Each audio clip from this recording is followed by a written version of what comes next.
कैसे हो आप सब लोग। आई होप आप सभी बहुत ही खुश होंगे, स्वस्थ होंगे, सुखी होंगे। आप सभी का बहुत बहुत स्वागत है आपके अपने यूट्यूब चैनल टैरो विथ मिशा में। हमेशा की तरह आज फिर से हाजिर हूँ आप सभी के लिए एक और हिंदी टैरो कार्ड रीडिंग के साथ। ये वीडियो आपके रिक्वेस्टेड टॉपिक के ऊपर बेस्ड है।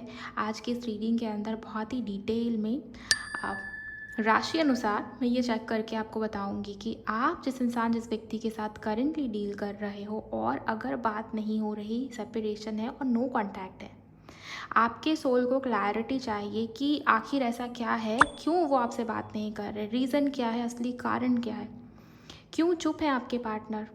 अभी इस समय पर आपके पर्सन के मन में क्या है इस रिश्ते को लेकर के, इस कनेक्शन को लेकर के। क्या बात होगी उनसे आपकी, कब होगी बात, कब ये रिश्ता, ये कनेक्शन हील होगा। तो इन टॉपिक्स को इस रीडिंग के अंदर बहुत ही डिटेल में कवर किया है मैंने। एंड ये रीडिंग ज़्यादा क्लैरिटी के लिए मैंने राशि अनुसार रखा है, मेष राशि से मीन राशि तक अलग अलग सभी राशि वालों के लिए रीडिंग्स अपलोड करा है। आप मेरे चैनल को चेकआउट कीजिए। आपके पर्सन की जो भी राशि है आप उसके अकॉर्डिंग सुनेंगे। अगर आपको नहीं पता आपके पार्टनर की राशि क्या है, तो फिर उस सिचुएशन में आप अपनी राशि अनुसार सुन सकते हो। ज़्यादा क्लैरिटी के लिए आपके पार्टनर की चंद्र राशि उनके मून साइन से सुने, या फिर उनकी जो लग्न राशि, उनका जो राइजिंग या असेंडेंट है, उसके अकॉर्डिंग आप सुनेंगे तो ज़्यादा क्लैरिटी मिलेगी। अदरवाइज़ ये एक जनरल रीडिंग है, आपकी इच्छा है, ये आपके ऊपर डिपेंड करता है। आप जैसे चाहे वैसे इस रीडिंग को सुन सकते हैं, दोनों ही तीनों ही तरीके से सुन सकते हैं क्लैरिटी के लिए। इस रीडिंग को आपके सोल ने अट्रैक्ट किया है। ओके, यूनिवर्स आपको बताना चाहती है कि असली रीज़न क्या है, असल कारण क्या है, ताकि आपके मन में क्लैरिटी हो पूरी तरीके से। अगर ये रीडिंग आपको मिली है तो आप सभी एनर्जी एक्सचेंज करिए, वीडियो को लाइक करिए, चैनल को सब्सक्राइब करिए अगर आप नए हो, पहली बार मुझे सुन रहे हो। इसके अलावा कमेंट सेक्शन में थैंक यू, शुक्रिया, शुक्राना आप ज़रूर टाइप करें, ग्रैटिट्यूड शो करें। ओके। एंड आप जिनको भी पर्सनल रीडिंग चाहिए, स्पेल की बुकिंग या पर्सनल कंसल्टेशन की बुकिंग आप कराना चाहते हो, उसके लिए आप मुझे मेरे इंस्टा पर डीएम करोगे। इंस्टाग्राम अकाउंट की हैंडल द डिवाइन पाथ 1111 है। लिंक इसी वीडियो के डिस्क्रिप्शन बॉक्स में आपको मिल जाएगी। अगर आपकी या आपके पर्सन की राशि मेष है, एरीज है, तो हम देखेंगे कि वो आपसे क्यों बात नहीं कर रहे, क्या है रीज़न, असली कारण।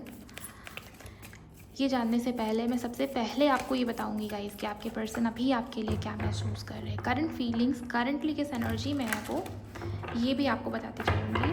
आप सभी मन ही मन में अपने पर्सन का ध्यान करें, उनका नाम 3 बार लें एंड उनको आप विजुअलाइज कीजिए ताकि मैं उनकी एनर्जी से कनेक्ट कर पाऊँ। शुक्राना मेरे गुरुजी, thank you very much universe. Please मुझे बताइए करंटली क्या महसूस कर रहे हैं, क्या फील कर रहे हैं इनके पर्सन, किस एनर्जी में है। ओके, व्यूअर्स को लेकर के क्या फीलिंग्स हैं उनके मन में। Devil, okay.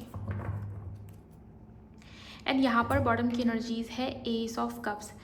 सबसे पहली चीज़ मुझे ये दिखाई दे रही है गाइस कि आप जिस व्यक्ति के साथ रिलेशनशिप में हो या कनेक्शन में हो सकता है उनकी राशि मेष हो या आपकी मेष हो, मुझे ये दिख रहा है कि आपके पार्टनर के लिए आप उनकी हीलर के जैसे हो। कहीं ना कहीं आपका और उनका स्ट्रॉन्ग पास्ट लाइफ कनेक्शन है। बिकॉज देखिए, पहला कार्ड जस्टिस का है। जस्टिस कार्ड कहीं ना कहीं कर्मों से जुड़ा हुआ है, और ये पास्ट लाइफ की एनर्जी को भी रिप्रेजेंट कर रहा है। तो पास्ट लाइफ में, पिछले जन्म में आप इस व्यक्ति के साथ थे। सडन अगर डिस्ट्रक्शन हुआ है या सडन कुछ ऐसा घटित हुआ है जो आपने एक्सपेक्ट नहीं किया या उन्होंने एक्सपेक्ट नहीं किया, बातचीत पूरी तरीके से बंद है, ये सभी डेस्टाइन था। ओके, क्योंकि कुछ ना कुछ पास्ट लाइफ का पेंडिंग कर्मा एसोसिएटेड है, या कुछ ना कुछ बाकी था जो पास्ट लाइफ से चलता आ रहा था और वो होना था और वो हुआ। इस वजह से आप दोनों के बीच में दूरी या डिस्टेंस बनी है। ओके, दूसरा मुझे ये भी दिख रहा है कि आपके पर्सन आपसे प्यार बहुत करते हैं। ओके, स्पेशली आपने जो केयर उनके लिए दिखाया है, आपने जो प्यार उनको दिया है, वो आपके पार्टनर को बहुत जैसे याद करते हैं उस चीज़ को। दूसरा यहाँ पर 4 ऑफ वॉन्ड्स का कार्ड है। एंजल नंबर 1111 आपको बहुत दिखता होगा, एंजल नंबर 69 बहुत दिखाई दे इसके चांसेस है। इसके अलावा किसी को एंजल नंबर 111 दिख सकता है।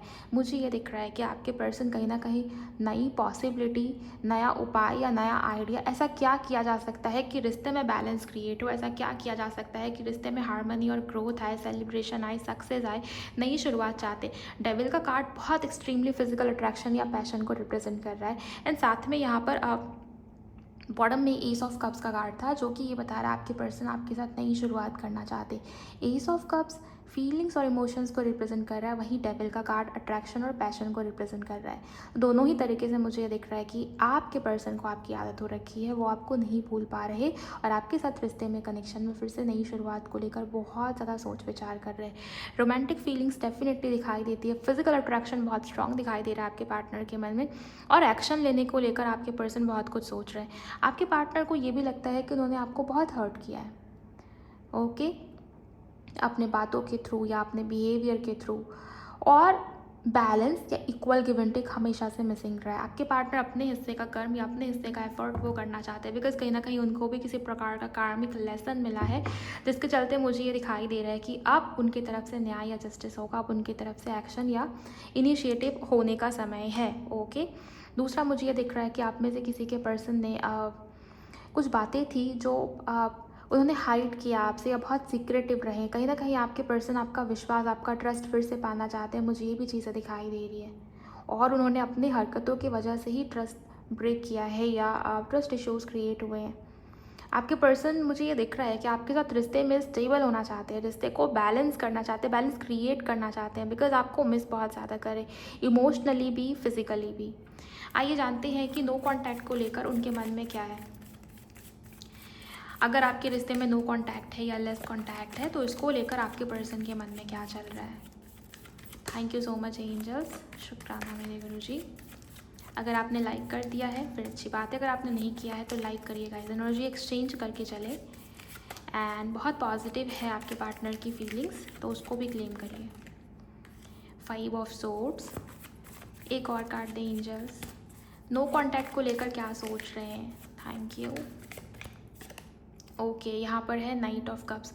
आप दोनों के बीच में लास्ट टाइम पर आप किसी प्रकार का फाइट या झगड़ा हुआ है, मतलब मुझे ये दिख रहा है कि आपके पर्सन ने आपको कुछ ऐसा कहा है, बहस होने जैसी एनर्जी, बहुत कलह कलेश या बहुत अशांति दिखाई दे रही है। मतलब ऐसा लग रहा है कि कुछ ऐसा कहा गया है सामने से जो नहीं कहना चाहिए था। गुस्सा बहुत आता है आपके पार्टनर को, डेविल का कार्ड है ना, सो गुस्सा बहुत आता है या अग्रेशन बहुत ज़्यादा है इस व्यक्ति के अंदर। दूसरा मुझे ये भी दिख रहा है कि नो कांटेक्ट को लेकर आपके पर्सन ये सोच रहे हैं कि लास्ट टाइम पर आप दोनों के बीच में जो बहस हुई थी, जो कलह कलेश हुआ था, उसको समाप्त करना है, और आपके पार्टनर के बिहेवियर में, उनके बात करने के ढंग में एक प्रकार का चेंज या बदलाव आपको देखने को मिले आने वाले समय में। इसकी भी पॉसिबिलिटी है, बिकॉज वो अपने दिल का प्यार, अपने मन का प्यार एक्सप्रेस करना चाहते हैं, किसी प्रकार का ऑफर या इमोशंस एक्सप्रेस करना, बातचीत करना, और जो पास्ट में हुआ है उसको भूलना और आगे बढ़ना, ये आपके पार्टनर के मन में दिख रहा है। सो नो कॉन्टैक्ट को ख़त्म करने के बारे में और सिचुएशन को आगे बढ़ाने के बारे में वो बहुत ज़्यादा करंटली सोच रहे हैं। आइए अब देखते हैं कि फाइनली कारण क्या था, नो कॉन्टैक्ट के पीछे का रीज़न क्या है, क्यों वो दूर हैं आपसे, या रीज़न क्या है। Thank you very much angels, please मुझे बताइए क्या रीज़न है, क्या वजह है। Thank you. ओके, पहला कार्ड है नाइट ऑफ वॉन्ड्स। मुझे ये दिखाई दे रहा है कि आपके पार्टनर बहुत इम्पल्सिव है। कोई भी डिसीजन लेने से पहले, कोई भी निर्णय या फैसला लेने से पहले आपके पार्टनर सोचते नहीं। मैच्योरिटी की थोड़ी कमी दिखाई दे रही है और इम्पल्सिवनेस बहुत दिखाई दे रहा है। होश में जोश खो देना या आवेश में आकर के कोई ऐसा निर्णय लेना कि बाद में खुद को ही नुकसान हो, अपने ही पैरों पर कुल्हाड़ी मार लेना, तो वो स्थिति, वो सिचुएशन यहाँ पर क्रिएट होती हुई नज़र आ रही है।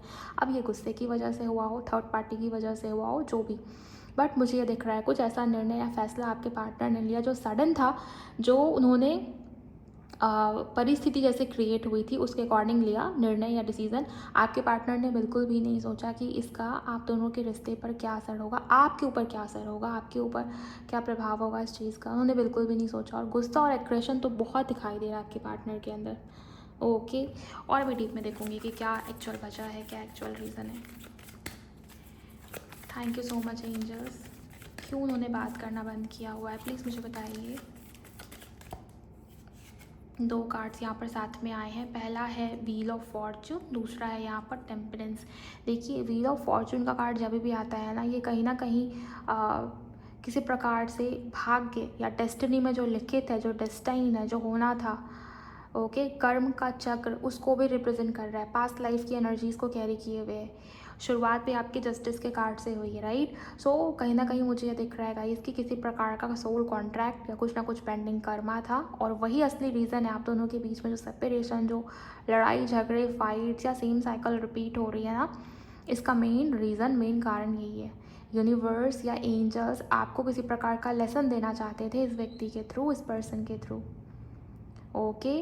और आपने उस लेसन को लर्न नहीं किया, या कहीं ना कहीं बार बार सेम चीज़ें होती हैं, या ये नो कॉन्टैक्ट ख़त्म नहीं हो रहा है। रीज़न ये है कि आप अपने ऊपर ध्यान नहीं दे रहे, अपना इनर वर्क नहीं कर रहे, ओके। तो आंसर्स ढूंढने की कोशिश कीजिए कि आपका क्या पर्पस है। ये व्यक्ति अगर आपकी लाइफ में आया है तो आपके जीवन में ये जो 360 चेंज आया है, चाहे वो आपका बिहेवियर हो, आपकी डेली लाइफ हो, या आपके करियर में एक प्रकार का चेंज या शिफ्ट है, क्या चेंज आपके जीवन में, आपकी लाइफ में हो रहा है, क्यों हो रहा है, उस चीज़ को समझने की, डिकोड करने की कोशिश करें, ओके। तभी इसका समाधान निकलेगा, इस नो कॉन्टैक्ट का सॉल्यूशन निकलेगा। कोई अदर बाहरी सिचुएशन या मुझे नहीं दिख रहा कि किसी थर्ड पार्टी या कोई रोमांटिक थर्ड पार्टी है या कोई दूसरा सिचुएशन है जिसकी वजह से वो चुप हैं या वो बात नहीं कर रहे। यूनिवर्स या एंजल्स चाहते हैं कि आप अपने ऊपर काम करें, अपनी एनर्जीज़ को बैलेंस करें, क्योंकि टेम्परेंस कार्ड कहीं ना कहीं हीलिंग और ये प्रॉपर बैलेंस की एनर्जी हो जाती है। अगर आपको ऐसे एंजल नंबर्स दिख रहे हैं लाइक 69 या 96, 696 या 144 या 555, अगर आपको इस तरीके के नंबर्स दिख रहे हैं तो डेफिनेटली आपको अपना इनर वर्क करने की नीड है, क्योंकि यही वजह है जिसके चलते आपका रीयूनियन, रिकन्सिलिएशन डिले होता जा रहा है, या वो आपसे बात नहीं कर रहे, या वो आपकी तरफ बढ़ नहीं रहे। आपके पार्टनर के अंदर भी काफ़ी इमेच्योरिटी और इम्पल्सिवनेस दिखी है, ओके। दूसरा, कहीं ना कहीं ये सब डिस्टाइन था, लिखित था, जो होना था वो होकर रहेगा और उसको कोई रोक नहीं सकता, उसको कोई टाल नहीं सकता। तो ये वाली स्थिति क्रिएट हुई है आपके रिश्ते में, आपके सिचुएशन में, ये मुझे यहाँ पर दिखता है। बॉटम में 10 ऑफ कप्स का कार्ड आया है, मुझे ये दिखाई दे रहा है कुछ लोगों के लिए फैमिली या परिवार वो बहुत बड़ा रीज़न बनी है। आपके पार्टनर बोलने से पहले कुछ सोचते नहीं है कि मैं जो बोल रहा हूँ वो सही है या नहीं, या उसका क्या इम्पैक्ट पड़ेगा सामने वाले के ऊपर। दूसरा, ईगो बहुत ज़्यादा है, डोमिनेशन बहुत ज़्यादा दिखता है, इम्पल्सिवनेस, डोमिनेशन, ईगो इश्यूज़ और गुस्सा सडन बहुत ज़्यादा आना, ये सारी चीज़ें मुझे यहाँ पर दिखाई दे रही है। और अभी करंटली अगर वो आपसे बात नहीं कर रहे, वो चुप हैं, इसका मेन रीज़न मुझे ये दिखाई दे रहा है। पहला, कहीं ना कुछ पेंडिंग कर्मा। यूनिवर्स या एंजल्स चाहते हैं कि आप अपने ऊपर काम करें, वो लेसन लर्न करें जिसके लिए इस व्यक्ति को आपके जीवन में, आपके लाइफ में भेजा गया है, चुना गया है, ओके। दूसरा मेन रीज़न मुझे फैमिली दिखाई देता है। आपके पार्टनर फैमिली पर्सन हो सकते हैं, या घर परिवार की स्थिति या सिचुएशन को वो इग्नोर नहीं कर पाते, ओके। कहीं ना कहीं से मेन रुकावट फैमिली की वजह से, स्पेशली फैमिली की रेपुटेशन, फैमिली का स्टेटस, घर वाले क्या सोचेंगे, घर वाले क्या बोलेंगे, ये बहुत ज़्यादा मुझे यहाँ पर दिखाई दे रहा है। ईगो बहुत है आपके पार्टनर के अंदर, ओके। अगर आपके पर्सन चाहें तो सिचुएशन को ठीक कर सकते हैं, लेकिन एक किस्म का ईगो कि मैं क्यों झुकूँ, मैं क्यों पहले आगे बढ़ूँ, वो वाली स्थिति है। बहुत ही फायरी, बहुत ही पैशनेट एनर्जीज आपके पार्टनर की मुझे यहाँ पर दिखाई दे रही है। तो फायर होगा, पैशन होगा, तो जाहिर सी बात है ईगो भी होगी। और यहाँ पर आप देखिए स्ट्रेंथ का कार्ड है, कहीं ना कहीं ईगो या बहुत ज़्यादा गुस्सा आना, या बहुत ज़्यादा अपने बारे में सोचना, अपने स्टेटस, कास्ट, कल्चर या फैमिली की रेपुटेशन, चार लोग क्या कहेंगे, घर वाले क्या सोचेंगे, वो क्या सोचेगा, ये क्या सोचेगी, इसको लेकर के उन्होंने आपको बहुत हर्ट किया हुआ है। और अभी भी अगर वो बात नहीं कर रहे तो मेन रीज़न यही मुझे यहाँ पर दिखाई दे रहा है। तो ये कुछ 2-3 रीज़न्स मुझे यहाँ पर दिखे हैं जो कि असली वजह है आपके पार्टनर की ना बात करने के पीछे के, या उनकी चुप्पी के पीछे के। अगर वो साइलेंट है, डेफिनेटली यही रीज़न है। अगर आप अपनी एनर्जीज़ को बैलेंस करते हो, या क्या लेसन उन्होंने देने की कोशिश करा है, अगर इसके ऊपर काम करते हो, तो मुझे यहाँ पर यह दिख रहा है कि सिचुएशन रिजॉल्व हो सकती है, या इसका समाधान या सॉल्यूशन जल्द ही निकल सकता है, ओके। आइए अब दूसरे डेक से देखते हैं गाइस कि कब बात होगी। जैसा कि मैंने आपको बताया था शुरुआत में कि मैं आपको ये भी बताऊंगी कि आखिर बात कब होगी, कब वो आपसे बात करेंगे। आप सभी लाइक करते चलें इस वीडियो को, एनर्जी एक्सचेंज करें, ताकि आप इस वीडियो की एनर्जी के साथ रेजोनेट हो पाएँ, आपके पार्टनर की एनर्जी में ज़्यादा से ज़्यादा पिक कर पाऊँ। यूनिवर्स प्लीज़ गाइड करें, आखिर कब बात होगी, ओके, पहला ही कार्ड 2 ऑफ कप्स का है जो harmony, balance, equal give and take, reconciliation, reunion की बात करता है। आप देखिएगा इसकी आपके स्प्रेड में पूरे रीडिंग के अंदर बैलेंस की एनर्जी कितनी बार आई है। यहाँ पर जस्टिस है, यहाँ भी बैलेंस करने की एनर्जी मुझे दिखाई दे रही है। यहाँ पर टेम्परेंस का कार्ड है जो कि बैलेंस की एनर्जी को कैरी किए हुए, मैंने आपको बताया equal give and take, balance. And यहाँ देखिए पहला कार्ड 2 ऑफ कप्स का है जो कि बैलेंस की बात करता है। दोनों अपना अपना कप एक्सचेंज कर रहे हैं, equal give and take, proper balance. So मुझे यहाँ पर ये दिख रहा है रिकन्सिलिएशन, रीयूनियन जल्द ही पॉसिबल है। फिर से ये रिश्ता, ये कनेक्शन जुड़ेगा और आप हार्मनी या बैलेंस क्रिएट होगी, equal give and take create होगा इस रिश्ते में, इस कनेक्शन में। Universe 2 more cards please guide करें कब बात होगी। Thank you. Okay, 2 of swords. अभी फ़िलहाल आपके पार्टनर की एनर्जी बैलेंस नहीं है, आपके साइड से भी बैलेंस क्रिएट नहीं हुआ है। मुझे ऐसा दिखाई दे रहा है कि अभी समय लगने वाला है। ओके, अगर आप पूछोगे कि कितना समय लगेगा, मैक्स टू मैक्स यहाँ पर 2 मंथ की एनर्जी दिखाई दे रही है। अगले 2 महीने के बाद पॉसिबिलिटी है कि रिश्ते में, कनेक्शन में बैलेंस क्रिएट होना शुरू हो। लेकिन शर्त यही है कि पहले आपको अपनी एनर्जी बैलेंस करनी होगी, और जो मैंने ये बताया है पास्ट लाइफ से रिलेटेड, अगर आप उस चीज़ के ऊपर ध्यान देते हो, आपको खुद ही रिश्ते में बैलेंस क्रिएट होता हुआ दिखाई देगा। ओके, अगले 2 महीने के बाद पॉसिबिलिटी है कि आपके पर्सन आपसे बात करें, फीलिंग्स एक्सप्रेस करें, बिकॉज ये बात आपके पार्टनर के मन में है, वो नो कॉन्टैक्ट को ख़त्म करना चाहते हैं। ओके, सो आप जब भी देखोगे रीडिंग टाइमलेस है। जब भी, जिस भी महीने में, जिस भी दिन, जिस भी वक्त ये रीडिंग आपकी नज़र के सामने आई है, उसके अगले 2 महीने के बाद पॉसिबिलिटी है कि आपके पर्सन आपसे बात करे, नो कॉन्टैक्ट ख़त्म हो और बिहेवियर में चेंज या equal give and take, balance create हो जाए आपके रिश्ते में, आपके कनेक्शन में। सो ओवरऑल मेष राशि वालों, ये थी आपकी रीडिंग आज के लिए। ये जो टॉपिक था, आई होप इस टॉपिक के थ्रू आपको बहुत सारी क्लैरिटी और जानकारी मिली होगी। अगर रीडिंग आपको पसंद आई है तो वीडियो को लाइक करिए। अगर आपको लगता है कि इसमें आपके पार्टनर की एनर्जीज़ हैं तो वीडियो को कमेंट सेक्शन में जाकर क्लेम करिए। नए हो तो चैनल को सब्सक्राइब करिए ऐसे और भी टॉपिक्स के ऊपर रीडिंग देखने के लिए। अगर आपको पर्सनल रीडिंग चाहिए तो आप उसके लिए मुझे इंस्टा पर डीएम कर सकते हैं। अपना बहुत बहुत ख्याल रखिए आप सभी। मैं मिलूँगी आपसे अगले वीडियो में। Bye, God bless you, take care.